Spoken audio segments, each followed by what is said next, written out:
African slavery in the Americas. One of the most tragic parts of the history of North and South America is the period of African slavery.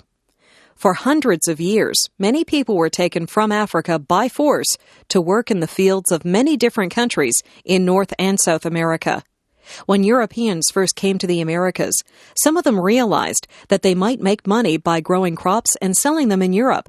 However, in order to make money, they would need a cheap source of labor. Few Europeans would come to the Americas to work for low wages, so instead, the landowners looked for slaves. In the areas of great farms or plantations, there were few Indians, so they used another source of slaves: Africa. The plantation owners usually obtained slaves by buying them from local kings in Western Africa. This led to many wars between rival kings within Africa who tried to capture each other's people in order to sell them as slaves. A few kings tried to avoid the slave trade, but this was very difficult. During a period of several hundred years, from the 1500s to the 1800s, about 12 million people were taken from Western Africa to the Americas. Many more people died as slaves before leaving Africa, and many more died on the ships that took them to the Americas. This was because the conditions on the ships were extremely unhealthy. The ships were far too crowded, and there was little food and water. When the African slaves arrived in the Americas, the plantation owners made them work on farms that produced goods such as cotton and sugar. In many places, they worked very hard, and many of the slaves died from overwork.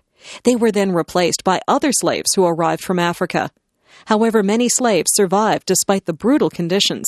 In some places, the African slaves were able to revolt against the plantation owners.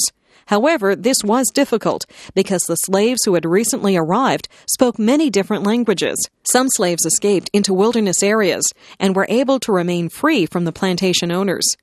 As time went by, many people in Europe and in the Americas realized that slavery was wrong.